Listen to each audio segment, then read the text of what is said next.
Good evening. Hello, everybody, and welcome to the fourth episode of Libby Says. I'm your host, Olivia Libby Atley, and I'm excited to have you all with me this evening. I appreciate you following, I appreciate you watching. I know some of you watch after the fact or are able to drop in for a little bit, have to leave out and come back, and that is perfectly fine. That is why we record it so you can watch it whenever is necessary. So, tonight, we're actually going to start off where we left off last week. And it's unfortunate that that's what we are doing because here in our nation, in the United States, here in the city of Columbus, I used to say wonderful city of Columbus. I just don't feel that way right now. In the city of Columbus, we lost another young person to police violence. Her name is Makia Bryant. And she was 16 years old. And she actually attended the high school that my son graduated from, Independence High School.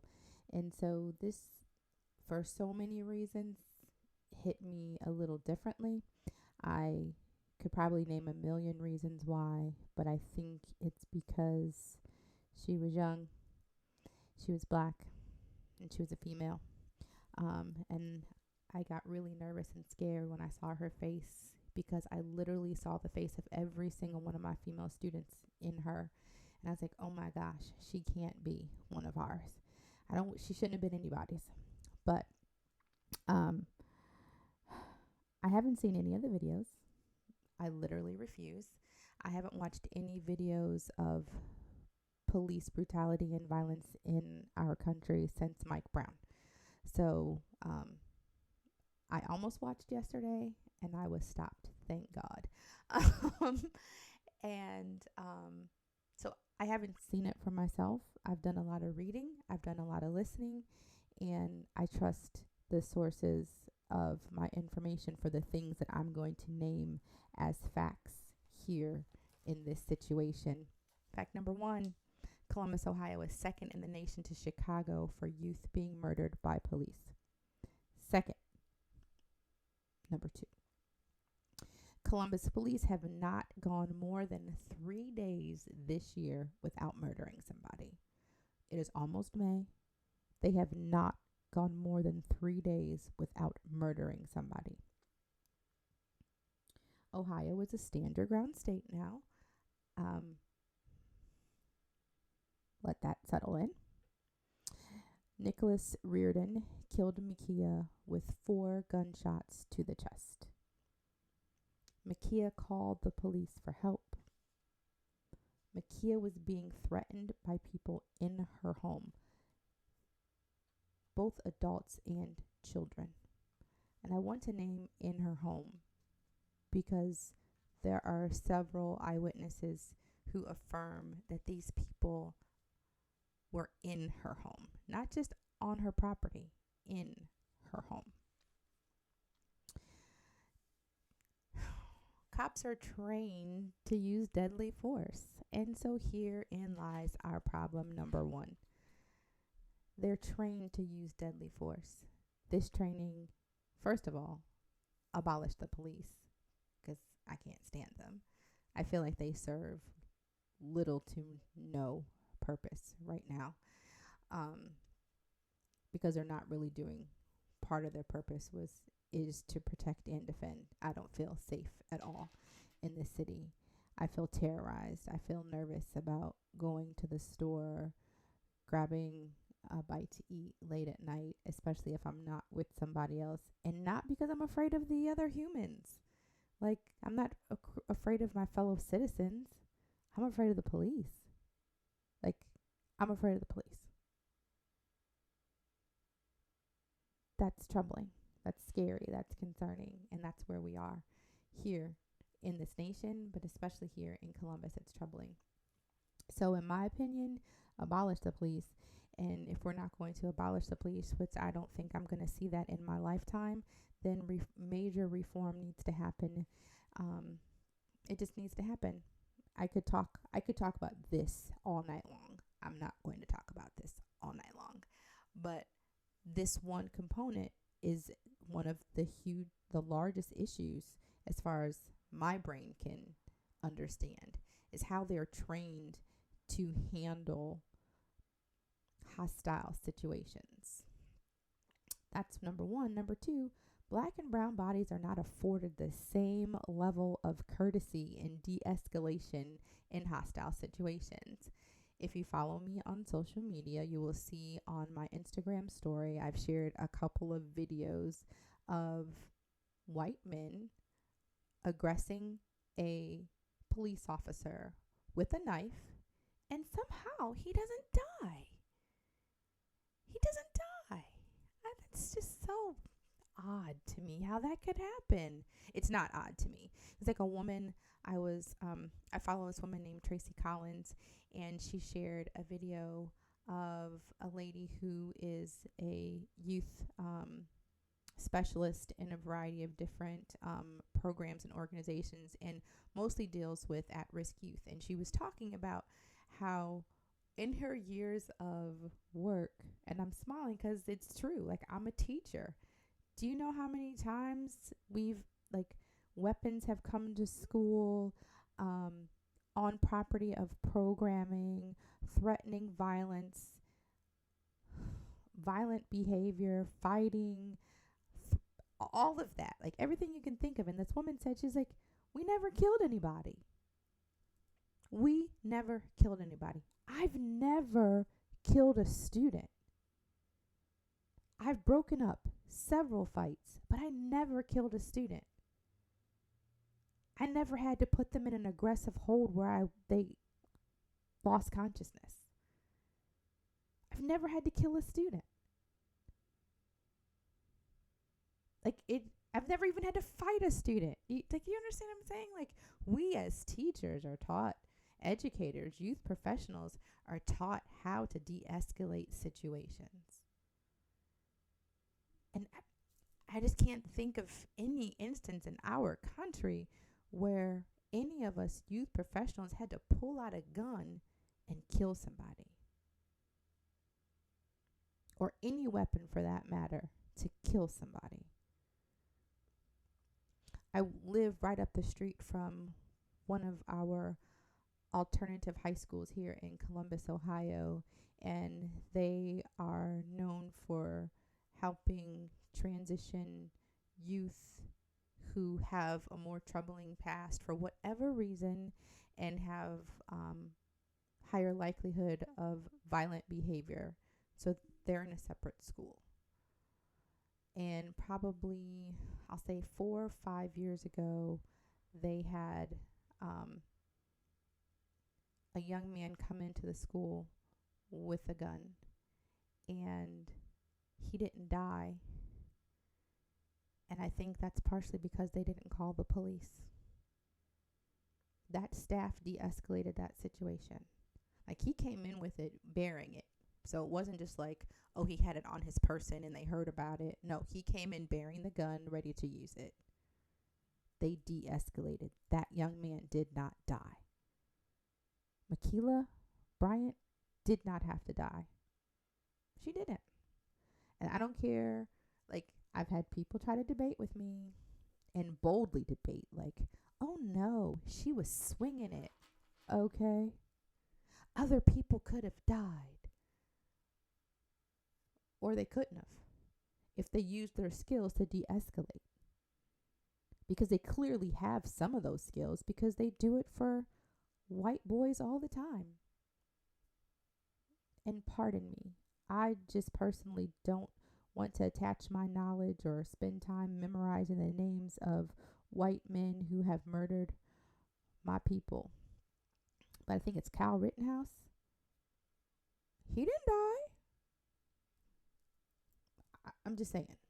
So if you want to debate, I would normally say, I'm up for it. I'm not up for it. You can save it. You can miss me with all of it. I don't care if you're white, black, brown, yellow, whatever. Miss me with it. She did not need to die. There's no way that you can frame that up for me.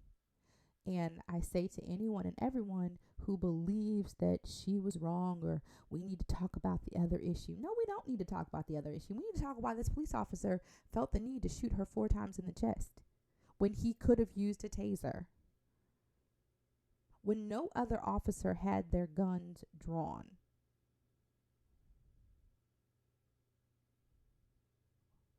We could talk.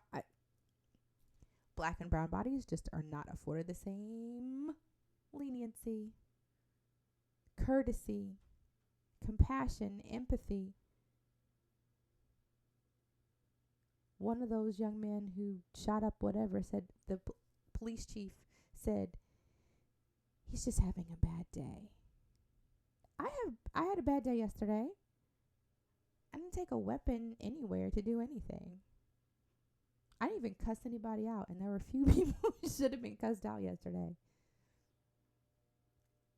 And what I do know is, I said this last night, and it's just ironic to me that today everyone's starting to talk about it. And I know it's like, I don't believe like I'm the like knower of all things, but I spoke about this yesterday with one of my friends about the fact that if she were white, this would be different. White moms would be protesting in front of the police department. Their white daddies would have their guns downtown at the police department, ready to kill somebody. They would be at City Hall. They would have been at City Hall this morning, ready to demand some type of legislation to make a change. They would have talked about how she was an amazing student and she was just having a really hard day, and that it's so awful that things happen this way, and we need to, figure out a way to take care of our students. None of that is happening right now with Makia. None of it. I mean, they are protesting downtown. I know that. And I'm not saying that my black community is not standing in the gaps. They 100% are, in the best way they know how, to stay safe, because we don't need the rest of us dying right now. Because that's what they're going to try to do, is kill the rest of us if we try to aggress them the way white folks would. It's problematic. So, and it was funny because even one person said today, if this were a white girl, they would name a law after her. Go figure. And the problem is, none of that's a lie. So if you're out here believing that this is anything but police brutality, you need to check your privilege and check your white cloak of privilege if you're black, of believing that immediately the issue was her.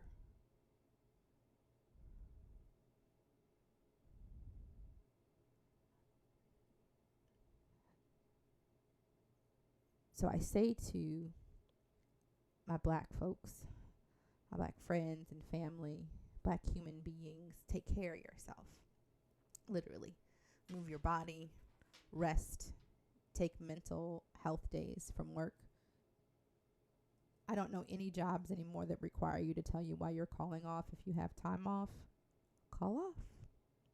And if you can afford to, if you're an hourly employee, take off work. Be responsible and reasonable about it. Don't call 5 minutes before your shift and like, I'm not coming in. You should know the night before, you should know a few hours before you're supposed to go to work whether you really need to go or not. Take some time to meditate, journal, surround yourself with your friends and your family.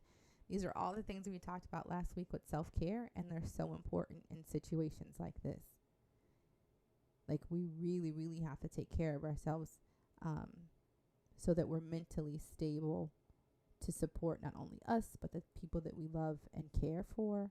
And if you are someone who is a part of the protests or any amount of social justice, you need to take care of yourself, because the work is long and it's heavy. And I don't personally want to hear about another activist taking their life because they were so drained and depressed about the work that they do. So take care of yourself. And one, I think most of us could probably agree, of our favorite way to take care of ourselves is through food and eating. I know when I gather with my friends, it's usually over food. When I'm with my family, food is present. And that is a healthy way to take care of yourself and to heal. Food is healing. Like, I know that we eat it because it tastes good, but the endorphins from the food that we eat, like the joy and the pleasure and the peace that we find when we eat certain foods, that is healing. And, you know, oftentimes folks are like, oh, I can't eat this or I can't eat that because of whatever reason. And sometimes it is health related, and sometimes it's not. And we're forcing ourselves into these holes of, oh, I can't eat candy because it's bad for you. Balance is essential. And so tonight I want to talk about our relationship with food and how we can have a better relationship with it and still enjoy it. And if I have to say one thing is most important, it is balance. I apparently have a very strong love for McDonald's fries and cheeseburgers because this afternoon I was scrolling through my IG posts from previous years, and there's a picture of me pulling up to the McDonald's up the street from my school where my one of my former cheerleaders works there. So there's a picture of me pulling up to the drive-thru, and I took a picture, an essay with her. And it's funny because right after that, I drove to McDonald's and bought myself a cheeseburger. And I know it wasn't because I had seen that picture. It was because that's what I wanted. Like, I love a good cheeseburger.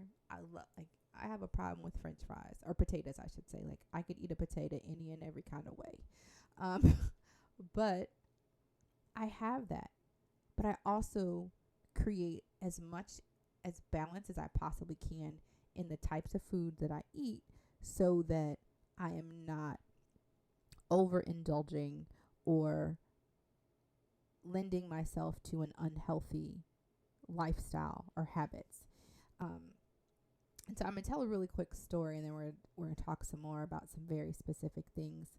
So last year, we probably are about to be a couple weeks away from it because I haven't seen anything in my memories yet about this moment. So about this time, or maybe the next week last year, I got really sick, and I'm laughing because, like, every day I'm like, do I have COVID? Like, checking the symptoms constant, because I was having major digestive issues, like, so bad. And I didn't want to tell anybody because I was afraid I had COVID. And then I was afraid that if I didn't have COVID and I went to the hospital, I would get COVID and die. So it was like a week or so that I was just like dealing with the discomfort and trying to come up in my brain, like, what am I going to do? Like, how do I fix this? Well, one night I couldn't breathe. And when I say I couldn't breathe without pain. And all I could do was wince and cry out. I ended up being taken to the emergency room via ambulance because I couldn't drive. I couldn't have anyone take me. I mean, I guess I could have, but the problem would have been, like, no one could stay with me. They weren't allowing folks into the emergency room with you. I get to the hospital, and after several tests and regular an extended observation, discover that I had fluid on my lungs and I had an obstructed bowel. McDonald's. And it freaked me out. And the medical staff kept looking at me, and I remember the nurse saying, like, well, you're active, you're fit, like, because, you know, they ask you, what do you do, blah, blah, blah. So I'm telling them I'm a dance and yoga teacher. I teach at yoga studios. They're like, oh, well, this doesn't make sense. And they were trying to brush it off. And I said, tell me more about this, like, fluid on your lungs. And they're like, you normally see this in somebody who's like sedentary. And I was like, well, so for about a month now, I've been working from home. And she stopped and she goes, oh my gosh. And I was like, yeah. Because I was like trying to figure out, like, I wasn't eating terribly, like, at all. I had gone to Whole Foods and spent my whole check. And it was strange to me. I was like, I couldn't figure out what I was eating that was causing the problem. And she goes, you're not moving like you used to. I was like, no. And she's like, run me back like your normal day. I was like, a normal day, I teach 5 classes on my feet, dance and or yoga. And then I go to the studio and I teach another class. And they're like, that's it. You need to move.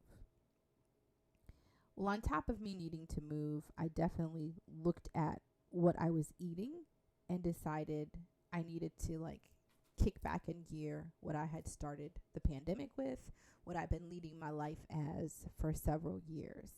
And I come to find at this time that a lot of it was rooted in Ayurveda. And it's funny because a lot of my friends are like, why aren't you an Ayurveda coach yet? We're getting there, maybe. I don't know. Maybe I can roll this into my PhD somehow, some way.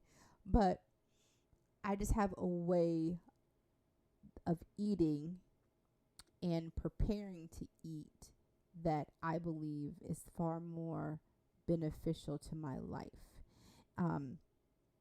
So part of it is like shop right, eat right. Okay? Don't buy the things that you don't need to eat, or only buy so much of it. So probably about a month ago, because I go through this phase at least 2 times a year where I just want soda. And it's because I don't drink a lot of it. And like, I just crave it. And so let me pause here and just interject that like, when you crave things, there's a reason. And I believe in indulging in the craving for a couple of times. And then if it continues to be persistent, then it's like, okay, now I need to evaluate and figure out the reason why I'm craving this particular item. So like about a month ago, I was craving Pepsi. And the regular size cans were on sale. I was like, ooh, I'm going to get those. But I was like, no, if I get those, then I'm going to drink all of them. I was like, oh, well, I get a 2 liter. And I ended up getting the mini cans. And that for me is like more than enough. Because I'm not a huge soda drinker, like half of a mini is just what I need. Because most of the time it's just I want the carbonation versus the flavoring. So I just bought 1 case. I was going to buy 2, and we couldn't find a second one because 2 cases of the minis were on sale. I love a good deal. So, like, we're scavenging around the store, asking the managers, y'all got more? No, we only have that 1, which was great because when that 1 was gone, I didn't buy any more. So when you're shopping, like, I don't want to say I don't buy bad stuff, but I can't remember the last time, like, I bought myself a case of soda. Now, I do need ginger ale for my cocktail.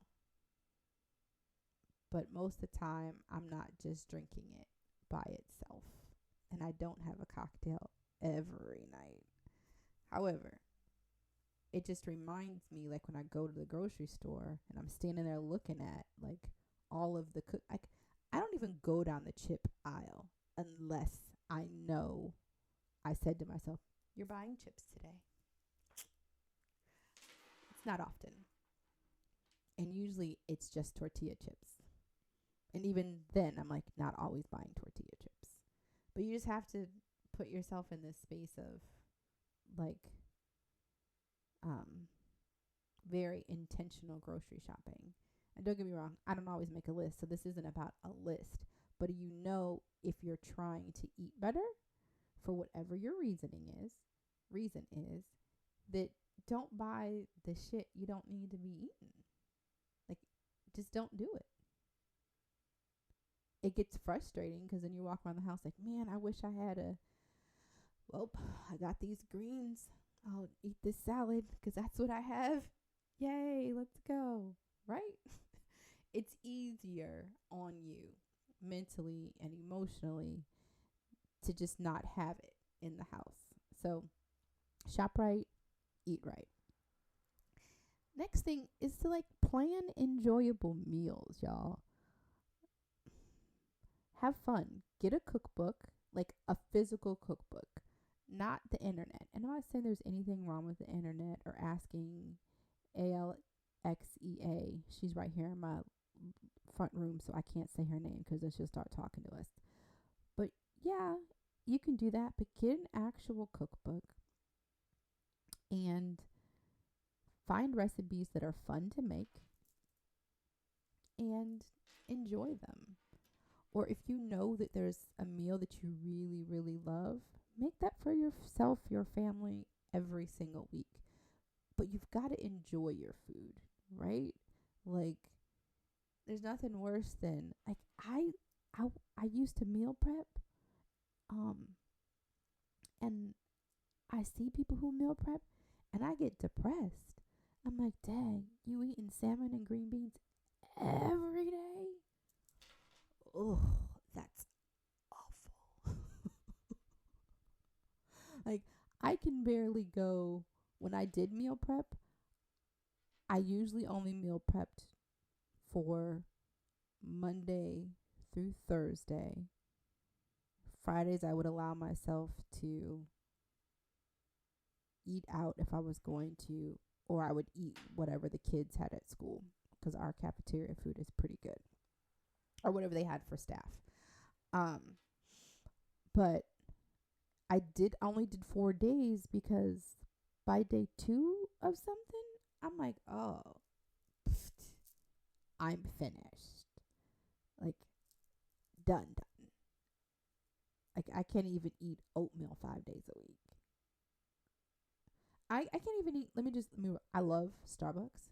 I even don't have Starbucks 5 days a week. I switch it up what my caffeinated energy drink is going to be in the morning. So plan enjoyable meals, like things that make you feel good, things that remind you of, lived experiences or moments in your life. One of my favorites to make is fried chicken with green beans and potatoes. It reminds me of Mother every single time because when I'm home, if I get to the house before she cooks, she stares at me. What you want, little girl? Well, I'll cut the potatoes if you make me some fried chicken with green beans and potatoes. But that's an enjoyable meal for me to not only eat, but to cook and to serve. So make your food fun. If you like tacos, eat tacos every night. There's nothing wrong with eating tacos every night. But make it fun. Make it festive. You've got to have fun with your food. I used to serve meals straight out the pans and pots. And I'm not saying I don't ever do that anymore, but I'm trying to get into the habit of putting my food into serving dishes to serve. Even if it's just me, plating my food beautifully, trying to give myself that experience that I would somewhat have, similar to experience I would have if I was going out to eat, especially during the pandemic when I can't go out to eat, when I love to go out to eat. That is the thing I miss the most, is going out to eat, being presented with this beautiful plate of food that I did not have to cook. It's not the same getting it delivered or picking it up to go. It just ain't. So miss me with you could order it. It ain't the same. The only thing I'm used to eating ordered is Chinese and McDonald's. Yeah, y'all, I really have a problem with McDonald's. I think that's going to be on my May list of things to not do. But you want to know what? I didn't have McDonald's all of April except for today. I just realized that. So good. Sorry, I'm really proud of myself because I didn't even think about it, but I didn't. Good job, girl. Um, anyways, so make enjoyable meals. Do whatever you have to do to make your mealtime fun. Even at work, like I bought myself. So I've toyed with for the past 5 years, like different eating utensil situations. Like take the ones from the house. That was stupid. Get these plastic ones that you saw while you were at IKEA. That worked for a while. And then my sister bought me a set, but they felt wonky. So when I ate, I just felt weird. And I finally found this beautiful copper set that has fork, knife, spoon, chopsticks, straw, and a straw cleaner. Bazinga! I love taking that out. Like the joy that I have just sitting down with those items to eat my food. Amazing. I feel like the food tastes better.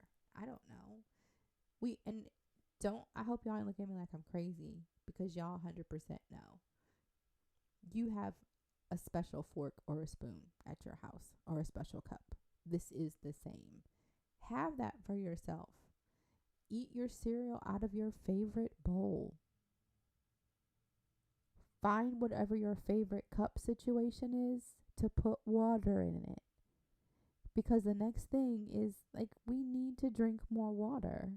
Our bodies are 70% water and we don't drink enough of it, most of us, me included. I have to trick myself into drinking water. And you would think I would do far better about it. But I mentioned on IG about a week ago, like I'm a spoiled, rotten, bougie brat. I like alkaline water and alkaline water only. And I keep forgetting to put my jugs in the Jeep so I can get my alkaline water filled at Whole Foods. I keep forgetting. Hopefully I'll remember this weekend because I really need my alkaline water. I'll drink it if I have it. I really will. Really will. I just get funky about it. But we got to drink more water. And it's about like, and so there are many studies that say like you should drink 8 ounce glasses of water a day.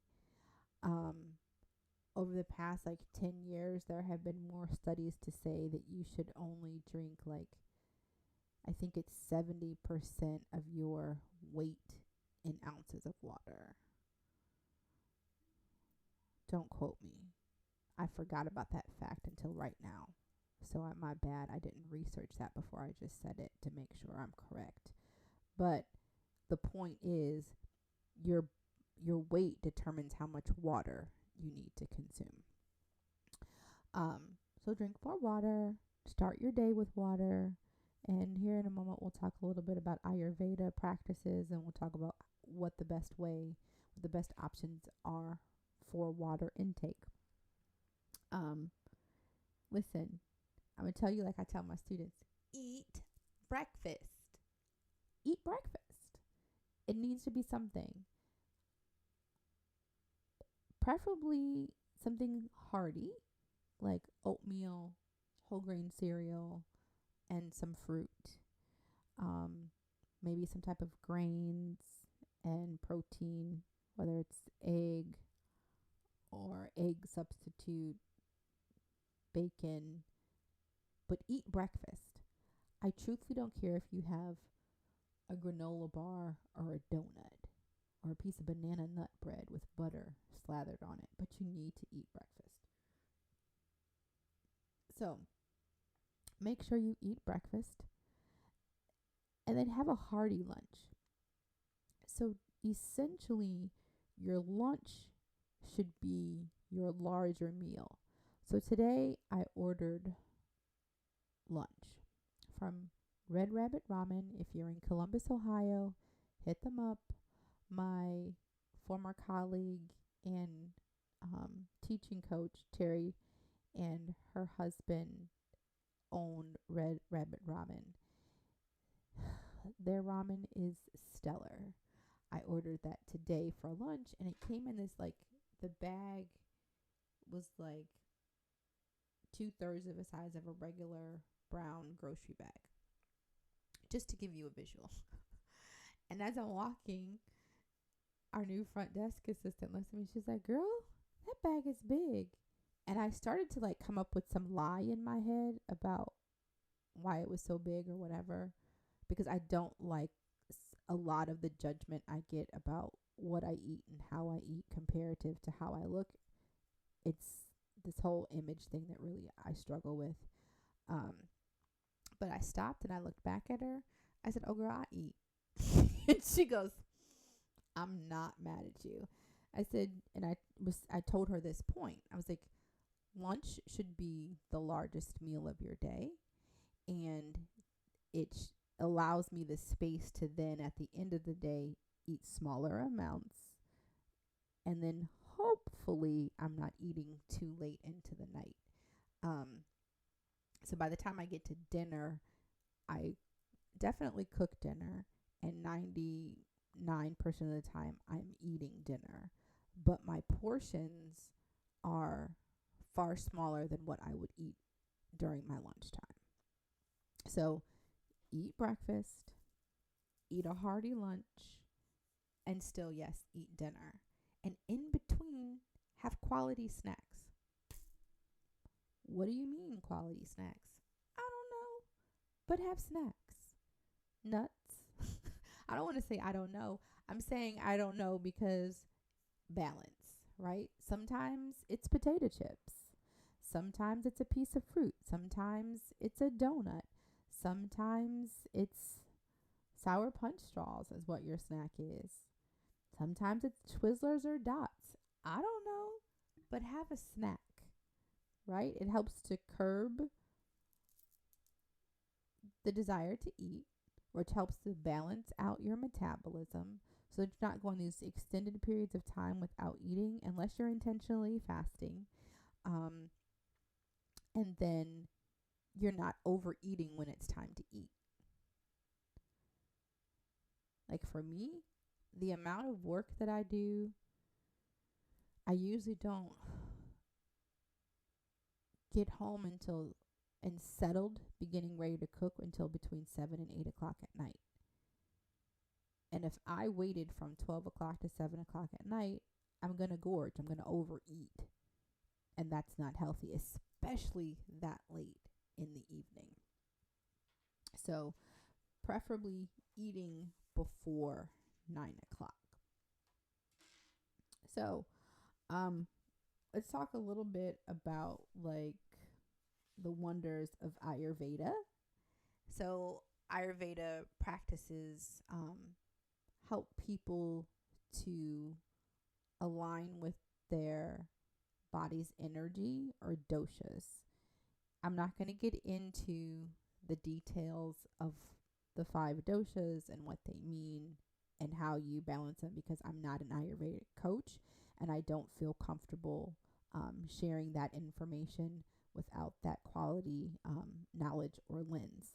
But here are some things I can share with you when it comes to having a simplistic approach to incorporating Ayurveda into your eating habits. So first and foremost, starting the day with warm water. Now, some people just go straight warm water, and that's fine. The rationale is what the warm water begins to do is to literally break up the mucus and congestion in the body, to help break it away, to increase digestion and clear the digestive tract and system for all of the nourishment that you're getting ready to bring back into the body.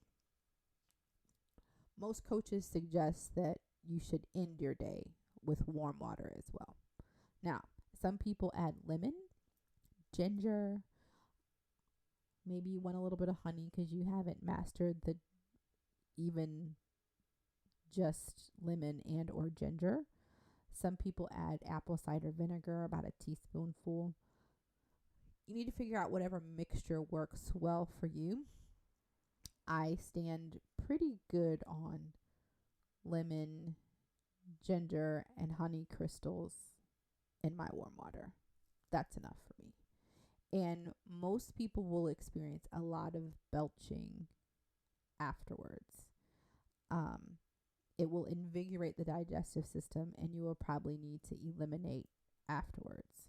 So just know that right away. Like, you're going to at least have to urinate at a minimum after you drink that in the morning.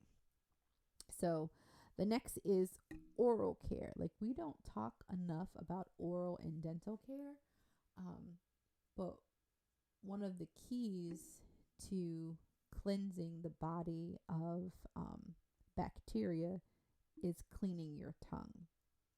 So having a tongue scraper and scraping your tongue at least 7 times. So you've got drink the water, oral care, which should include tongue scraping. You'd be surprised at all of the mucus. Like, just think of it. That all that white film on your tongue is buildup, residual bacteria, and mucus.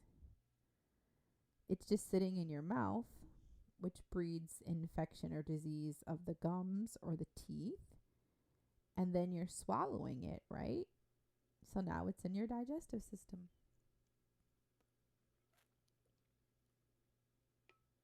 Clean your tongue, friends. It's essential to your health. You will start to notice a difference in your gut health when you clean your tongue. It may not be as prevalent, but you will notice a shift and a difference. So these next couple of pieces are notes from my Ayurvedic coach that I had last year. Betty Brown is amazing. And I hired her literally the week before I was rushed to the hospital. And so when we had our first meeting, I'd already been to the hospital, and the timing was perfect. And a couple of things that she wanted me to make sure, besides those first two, that I really focused on were eating until I belch. When you belch, that means you're full, because the belch is the release of air trying to make room. So when you belch, you're done eating. That one is hard. I had the audacity to sit and try to suppress my belch like I don't know what's happening. I literally was like, ooh, don't belch so you can keep eating. You don't have any room in there. You don't have any room. Why are you force feeding yourself? Like, there's no more room. So eat until you belch. Eat small sizes. If you have to open your mouth more than 2 fingers wide to put it in your mouth, it is too large. Excuse me. So having smaller bite-sized pieces that you're eating.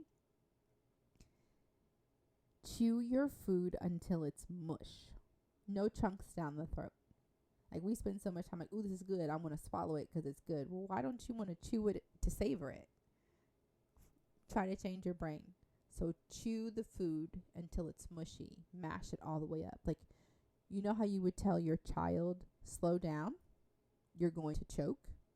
Truth. And now it makes it harder for you to digest what you've eaten. If you've got all these huge chunks in your intestines, it's harder to break it down. So it takes it longer to break it down. That's how we end up with more waste in our intestines and in our colon, because we haven't taken the time to mash the food all the way up. Because if it gets to the stomach mostly mush, it's going to be easier to digest and then be eliminated. I hope that made sense. So do your best to chew your food until it's mushy and then swallow it. And if you're like, I can't do all that, that's probably because you have too large of amount of food in your mouth. Like, I still will never forget, I was at Value City with my mother, and one of my favorite snacks is popcorn. And they had a little popcorn stand, so I got some popcorn, and I'm literally all pouring the popcorn into my mouth. And she was like, "That is so unladylike." And I was like, I guess we're going to do it some more. And she was like, "Olivia, stop." And I'm like, "Oh my God. Okay, so take smaller bites." But Mom knew what she was talking about. She literally knew what she was talking about. Smaller bites, mash it all the way up. Now, here's the hardest one for the entire world, especially during this pandemic. Try not to eat after 9 p.m. Even if it's celery or an apple. Try not to eat after 9 p.m.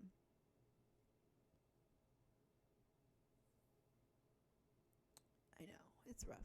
Like, I'm thinking right now, it's 9:47. I'm probably going to have some chips and salsa. I'm just being very honest. But I probably am going to have that when we're done. But the reason is your body can't rest at night if you eat that late. Or time out. Flag on the play. You should not eat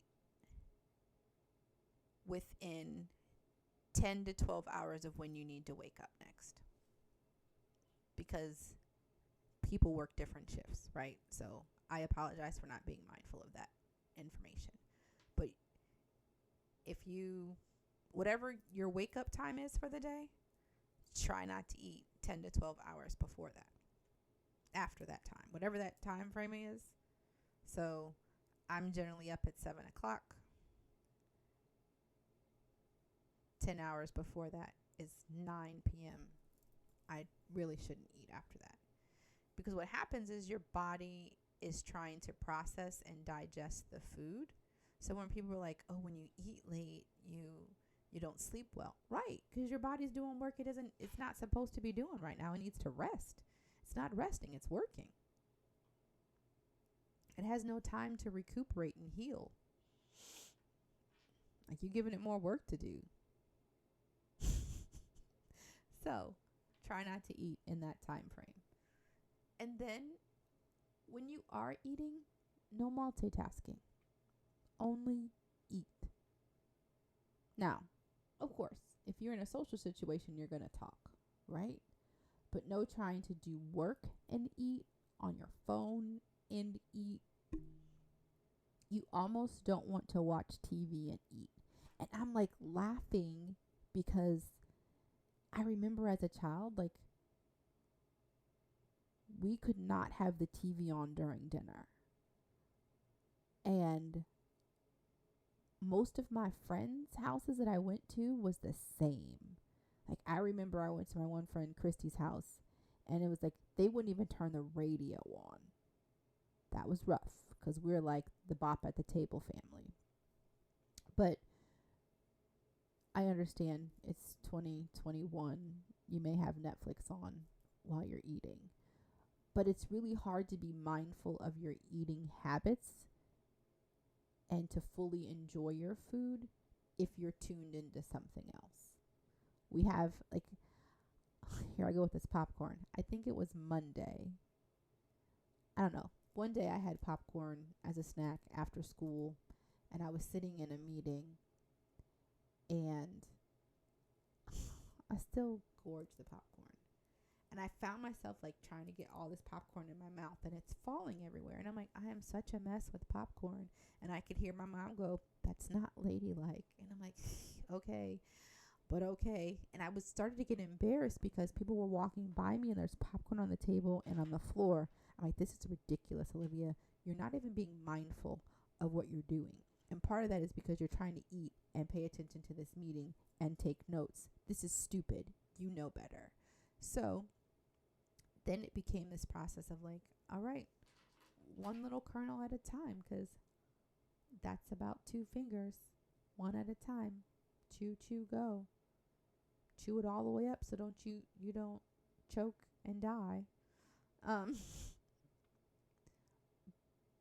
But I say that to say it's so, so important. And on top of that, like, I started to, I was like, what flavor is this? Like, I don't even, like, I wasn't even enjoying it. It was just like it was the idea of, like, I'm eating something. Let me hurry up and do it. And eating should not be a task. It should be healing, not only to your physical body, but your emotional body. Food is so, so important. And I love food. Like, I kind of almost want to say I'm a foodie, but I feel like I haven't gone to enough restaurants to really say I'm a foodie. Like, in my brain, I have a million restaurants I want to eat at here in the city, especially in this new neighborhood that I'm in. Like, there's all these little like restaurants and bars. Like, I love bar food. And I just want to go to all of them and taste their french fries. That's really just what I want to do. I just want to go eat their french fries and judge their chicken wings, because they're never going to be great. But I love food, and I want to enjoy it. And I believe that most people enjoy food. They love it. And in order for us to do that, and for us to really reap the physical benefits of it, we have to be far more mindful of how we're eating it. How we eat it is just as important as what we eat. So here, real quick, let's take a small moment, and we're going to talk about some of the things that my followers had to say about food. If you do not follow me on social media, you can follow me on IG, Facebook, Twitter, and LinkedIn. I apologize that they're not all the same exact tags. But y'all intelligent, you're smart, you can figure these things out. IG at bosslady_1908, as well as Busy Bee LLC. Facebook, Libby, Busy Bee LLC. On Twitter, I'm not in there a whole lot, but I get out there sometimes. Busy Bee, and on LinkedIn at Olivia N. Atlee. So I checked in with my followers today to see their thoughts, opinions, and hear how they've been managing their eating habits during this pandemic. So the first question was like, how much do you love food? Everybody loves food. So this was an easy one for us to be able to talk about. And, it's always interesting to me to like hear what people's favorite foods are, because oftentimes people struggle with balance because of whatever their favorite food is. So like, I like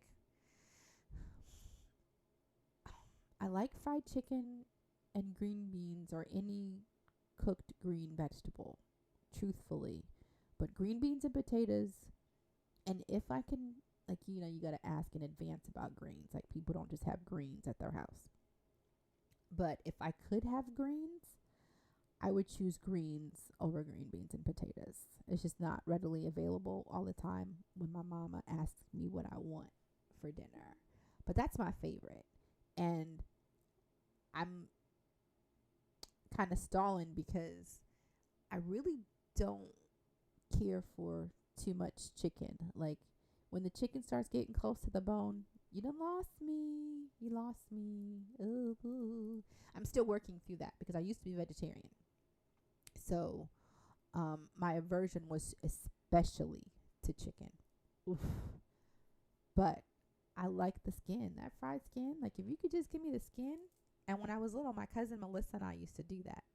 We would sit down at the table every time our families got together, or when I was even just at her house to hang out.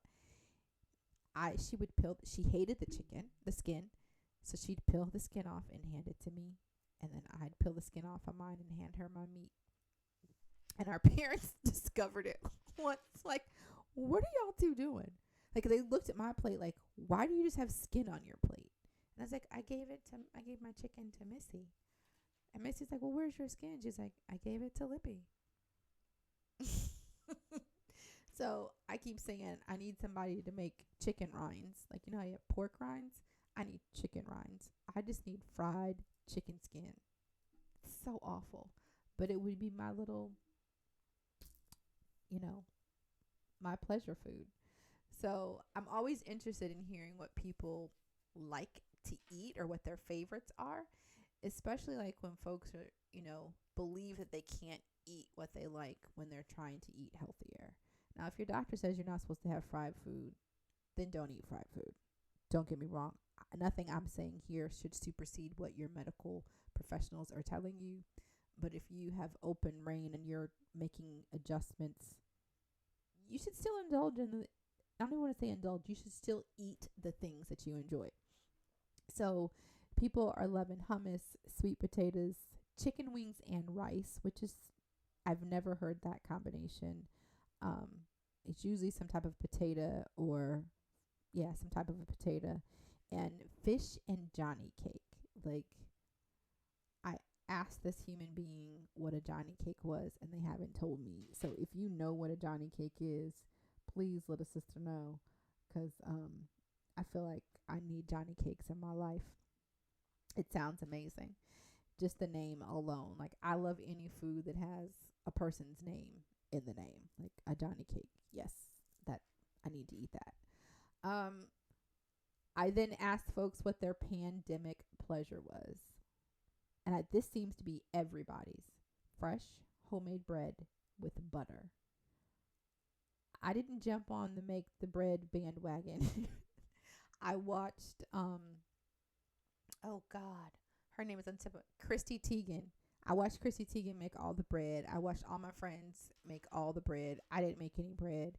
I've never traditionally been too great at making bread. So I was like, I'm just going to watch y'all make bread. That's what I'm going to do. But I agree. Like, some fresh bread and butter. If somebody wants to make me some fresh bread and send it to my house, or I will come pick it up. If you're here in Columbus, Ohio, Central Ohio, I will come pick up the bread and eat. Whew. There's this bakery that they just make bread up in Worthington. I might have to swoop by there this weekend, because now this person has me only thinking about bread and butter. The big thing that I really was wondering is, like, has it been easier or harder to eat well during the pandemic? And it's a 50-50 split, and I'm really not surprised. I know a lot of people became far more regimented because you weren't able to go to the store on a regular basis, and because delivery isn't cheap, and you don't want to be out the house too often, so it just made you go, like I was saying, like, shop right, eat right. And that's what a lot of people are doing, like taking advantage of this opportunity to say, all right, I'm going to be really specific about what I'm purchasing and mindful, because I can only go to the store so often, et cetera, that it encourages people to do the right thing. But there's also the idea, like, I'm just chilling at home with all the food and the snacks, so I'm just going to eat it. Like, don't have the level of restraint that you normally would, because you're spending far more time in the house and entertainment is at a minimum, right? So I believed it was going to be a 50-50 split, but it was definitely a 50-50 split. And I know and understand, like, it's not easy for some folks, but it's like a shift of the brain. I used to do it to my son. Like, when the snacks were gone, the snacks were gone. I'm not going to replenish the snacks ever. Not until it was time. Like, I would buy snacks once a month. So if I buy fruit snacks and potato chips and granola bars and you eat them, like, I used to get mad, like, this needs to last the whole month. Bruh, if you don't make it a whole week, it's gone. And I'm not buying snacks again until next month. Don't trip. I still buy food, like the nutrients and the basics. But the junk that I would allow in my house, you only get it once a month. Same with like juice. He loves apple juice. I will buy him a gallon and bless his loving heart. And I know people are like, girl, he is 19 and he weighs almost 200 pounds. I don't care. I'm buying 1 gallon. And if you drink it all, it's gone. Now you're left with water. That's what we have. Water. Enjoy. So, it is what it is. But the idea of like that it's difficult, you just have to retrain yourself. And I know sometimes that definitely can be perplexing, but I believe that we all have the ability to make the shifts. We just have to tell ourselves that's what we're going to do, make the plan to make it happen. I also asked, like, what do people want to do better about? And there are a variety of things. And this one struck me because I'm like, this is it. Smaller goals. You need smaller goals. Setting smaller goals and attaining the smaller goals. So, like for me, no McDonald's next month. And y'all can check in with me. But no McDonald's next month. I'm still going to do other things. Like eat potato chips, which I've gotten so much better about. Like so much better about. I'm still going to eat some kind of candy during the week. But I'm not going to eat McDonald's. Small goal. I'm also like, you can set the goal of, I'm going to make sure I drink a glass of water every time I eat. Whatever it is, small things. Oftentimes people fall off the wagon of whatever the issue is or whatever the goal is because they put too many things in the wagon. It's like the Sooners. I know y'all saw the video when the wagon tumbled over. There was too much stuff in there. There's too much stuff. So literally, stop putting so many goals, like health related goals, in your wagon, and then it topples over, and then you can't get back on that bad boy. Because I don't know that the wagon ever reappeared. So just being mindful that like small goals are the way. Get great at one thing and then add something else. And maybe the next time you add 2 things. But just small goals at a time. Instead of like, all right, next week, water only, working out 3 times a day, only green vegetables, and no meat, and I don't know what else, but my stomach just got angry at the thought of it. Like, whoo, doing too much. And I love this one because I think that a lot of us are jaded by meal prep. But like most people said on my IG page, like, fuck meal prep, yo. Like, I ain't doing it. And I can understand because every time when I think of meal prep, the immediate thing I think of is the same protein, the same veggie. And that's easier because you buy all the things and you just go ahead and go, right? And just have it ready for the week. But you can still buy all the things and prepare something different. So I used to be, like I said, a meal prepper. I actually hired a chef. Was it last year? Year before? I had hired a chef because part of my poor eating habits were rooted in not eating lunch. So I was in that cycle of not eating lunch or not eating enough lunch. And so when it came time for dinner, I was overeating. So I hired someone to take care of my lunches for me, so I didn't have to think about it because it was just way too much stress. And the things that I had to do that school year, it just made more sense for me to have someone else do it for me. She was amazing too. Her food was so good. Like, when cherries are included in your meal, it's heaven. So I can go one or both ways when it comes to meal prep. Once again, create an enjoyable meal, not just throwing stuff together because, truth be told, like, you're going to eat what you have in your house. But if you want enjoyable meals, especially like lunches that you're taking to work, or even if you're still working from home, being prepared to have an enjoyable lunch, it's just as important, because there's nothing worse than saying, all right, I'm going to eat broccoli and chicken all week for lunch, and then day 2 you're looking at it like, this is terrible.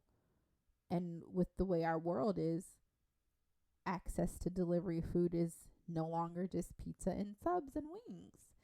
So then you get on your computer and you order some bullshit you shouldn't be eating, and then you're like upset with yourself, right? So just go ahead and make yourself something that you're gonna like if you're a meal prepper. And it does not have to be the same thing every day. My trainer used to fight with me. He's like, I just want you to eat just these things. I was like, give me 5 different proteins and 5 different veggies, and I'm going to do that. But you ain't going to pigeonhole me into one type of food. If you're telling me I can eat tilapia and I can eat salmon and I can eat chicken breast, well, then why can't I eat it in a variety of the variety? You can. That is the truth. You can. Don't let anybody tell you different unless the doctor's telling you different. And so I should mention this one thing. It's not something that I practice well when it comes to Ayurvedic eating. In Ayurveda, the belief is your food should always be fresh. Wait for it. I.e., no leftovers. Don't tell my son, because he hates leftovers. And I usually get really frustrated with him for not eating leftovers. Like, he'll eat leftover pizza. He will eat leftover wings. But I made a roasted chicken on Sunday, and I know he didn't touch it again. I know he didn't. The only way he would potentially touch it again is if I made it into something else, which I do in the winter. I usually make it into soup, or maybe a casserole of some sort. But he doesn't like leftovers, and maybe just he has an Ayurvedic sense that I just am not aware of. But the notion is, once you have reheated the food, you have lost all of the nutrients. So at this point, it's just material and matter that you're putting into your body. You're not going to get any nutrition out of it.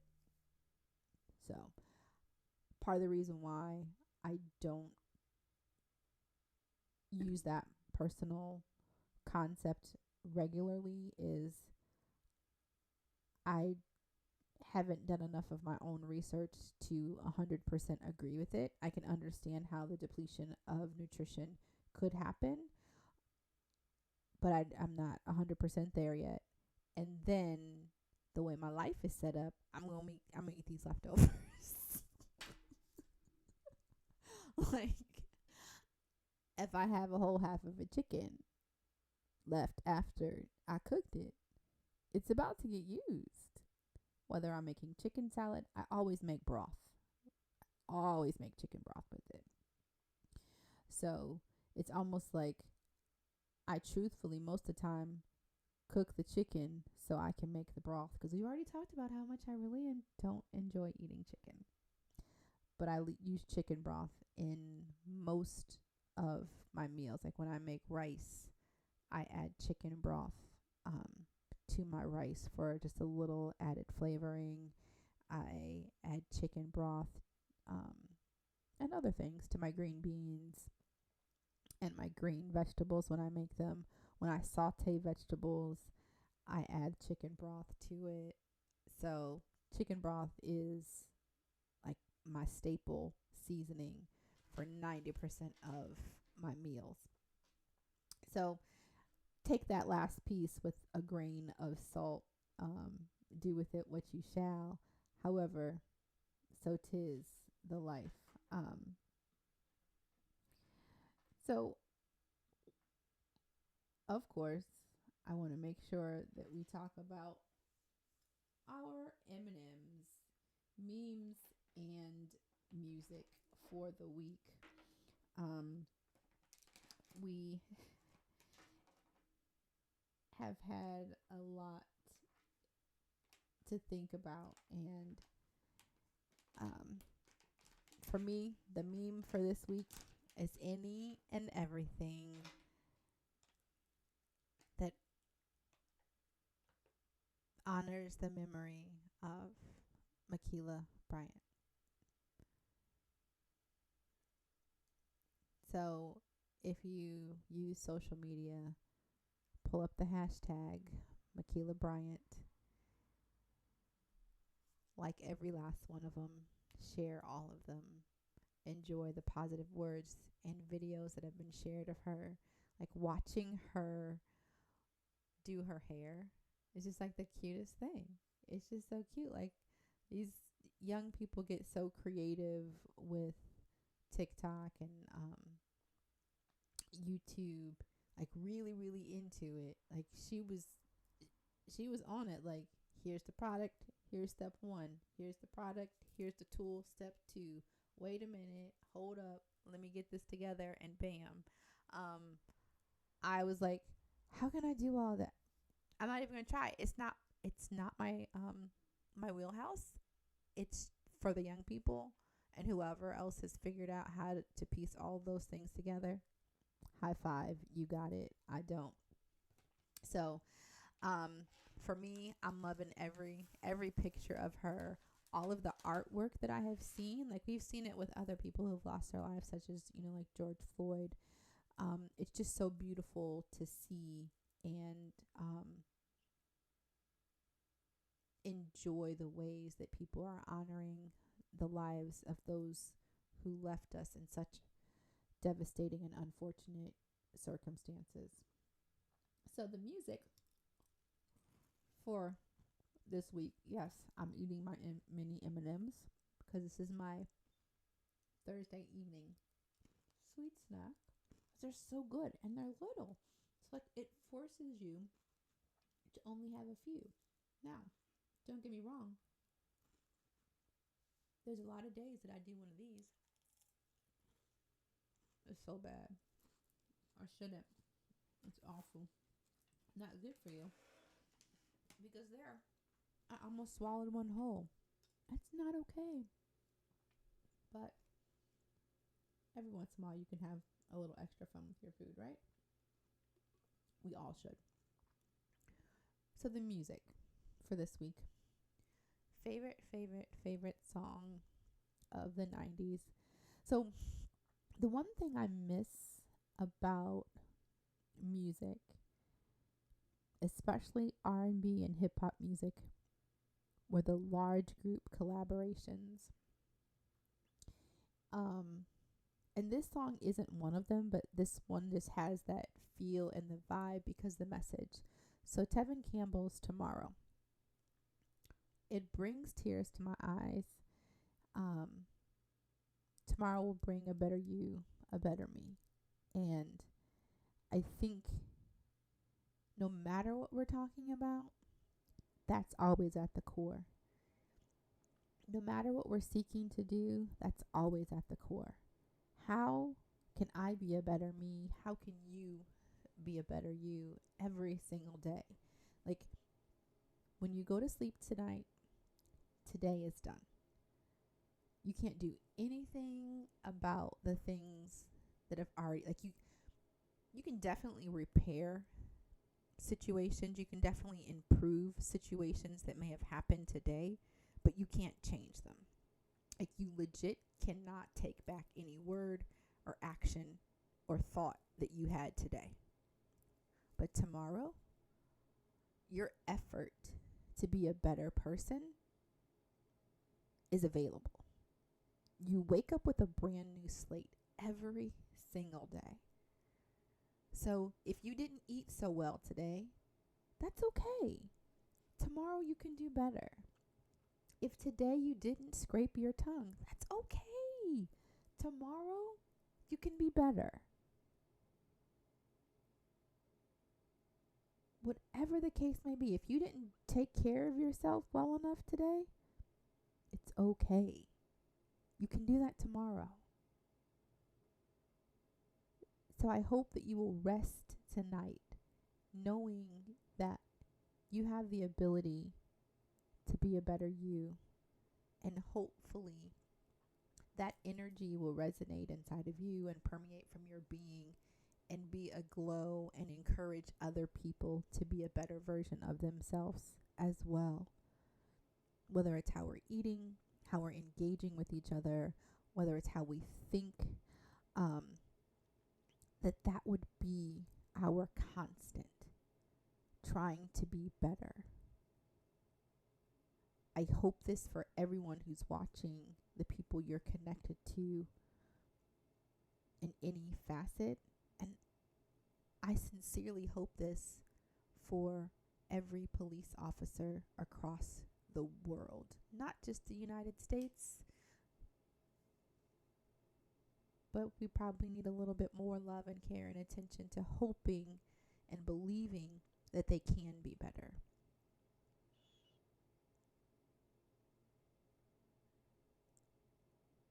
I believe they can be.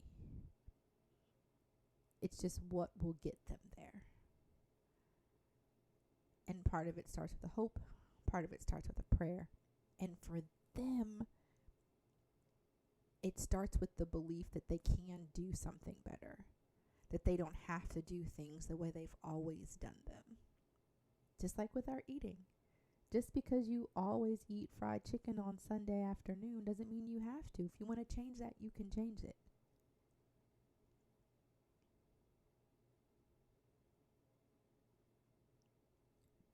But in all freaking reality, it starts with every one of us.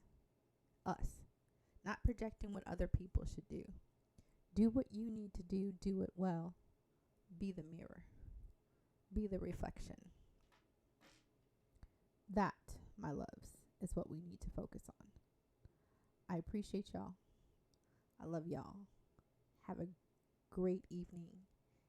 And my prayer and hope is that tomorrow this world will be a better space and place to live, love, and enjoy than it was today.